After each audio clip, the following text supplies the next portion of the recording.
I love the fact that I was really young going through all, because you're just too dumb to figure. I mean, I would not want to go through. When I was 24 years old, I wouldn't have wanted to go through boot camp. I mean, I would have done it, of course, but it would have sucked even more because you understand the world a little bit better. You've had some kind of a taste of freedom, and I mean, I just was like, hey, okay, you want me to do this? I'm going to do it. It was like I was the perfect recruit, really, in a lot of ways, because I was just young and dumb. So I suffered. Ready to get some. the biggest thing I suffered from was just overthinking stuff, because I would sit and, why are they doing this? That's the worst thing you can ask yourself. Yeah. Why? It doesn't matter. Yeah. Just do it. You have to learn how to just do. Yes, and so you do. This is one of those things that you need to learn in your 20s. So what will make a huge impact is who is telling you what to do. Because if you align yourself with something that you don't believe in, with a person you don't really respect, and they're telling you what to do, you're going to adapt your life to their way at that time. And the military, it's got a very powerful way of creating very strong people. Wherever you started, you will end up stronger for your time in the military. And that all begins with this basic common experience of basic training. And I couldn't believe how hard it was, and how just it was completely void of all social norms and etiquettes and all of those things. I mean, nothing was off limits in terms of their ability to denigrate you for any reason whatsoever. In Navy boot camp, you are in open bay barracks, obviously, and then the toilets are just on the wall. There's 20 toilets in a row. Yeah. Like, you're going to sit down on a toilet, and then you're going to be looking at 19 other people that are also sitting. There's no privacy whatsoever. Zero. It's all gone. It's just zero. And then the other thing is, because this is, people always, they listen to the podcast and hey, I just enlisted in the Marine Corps. Hey, I just enlisted in the Army. They'll send me that message. And I'm like, okay, 72 hours into boot camp, you're going to hate me. Like, just give it another few more weeks. Because the thing that we're not used to, even as an 18-year-old, is you're not used to your freedom being completely gone. There's zero freedom when you get to boot camp. None. Zero. You're going to be doing what someone else tells you to do. You have no freedom to do anything. You can't even go to the bathroom when you want to go to the bathroom. Drill sergeant, can I go use the latrine? Yes, you have no freedom whatsoever. And that is, as you said, very important lesson to learn on life. You learn to appreciate your freedom, and you also learn to deal with the fact that, hey, just because I can't control this aspect of my life doesn't mean I can't control other aspects of my life. And that's an important thing to figure out as a young person. And you kind of learn to play the game too, right? Like, look, there's no way around this. This drill instructor, this instructor is gonna do this.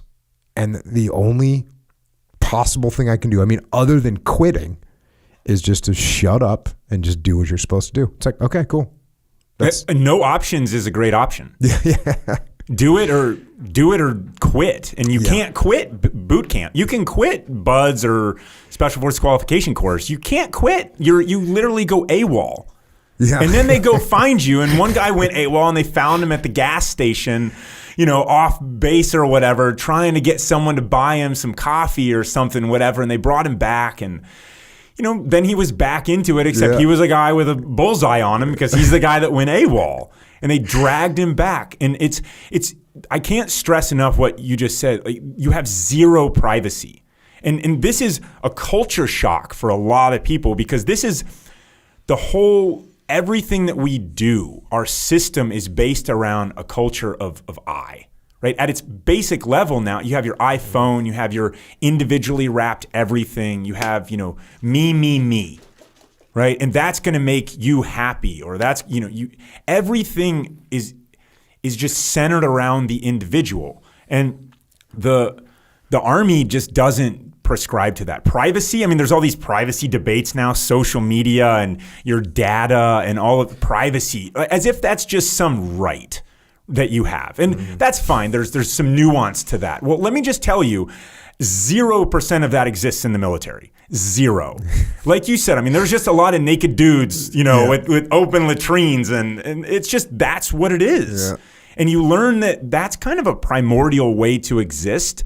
And you are much more in touch with how our species evolved over our entire evolution of Homo sapiens when you join the military, and you just become in tune with that. Yeah, and I think the most important message that gets relayed into your brain, whether you're conscious of it or not, is crystal clear. And that is, this team and this organization is more important than you are.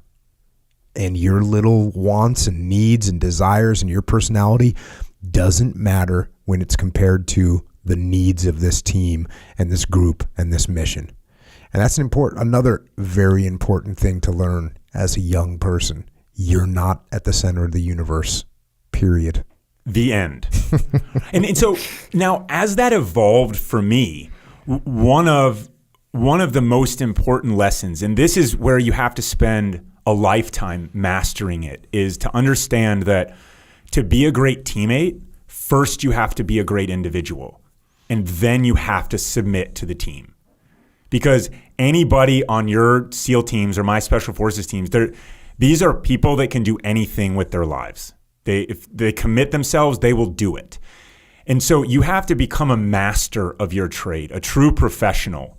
And that requires the discipline that you have as an individual when nobody's looking over your shoulder, to just continually refine and sharpen the blade, right? Your own.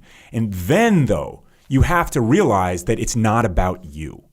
It's a balancing act for an entire lifetime. And the more that you do both of those in concert, the more rewarding life will be.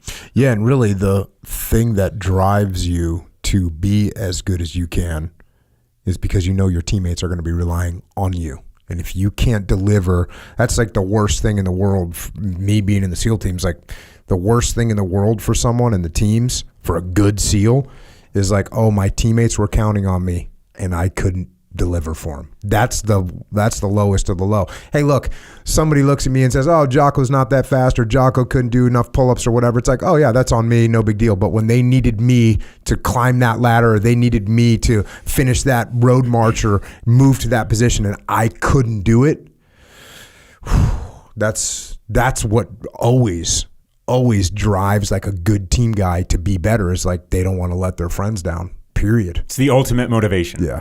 Yeah. Like to be a part of that community, and the community sharpens itself. I mean, you get guys, and competition breeds excellence. Yeah, for sure. And so you've got this world where as iron sharpens iron, so a friend sharpens a friend. And that is just every day on the team. Everything's a competition. Everything's a competition.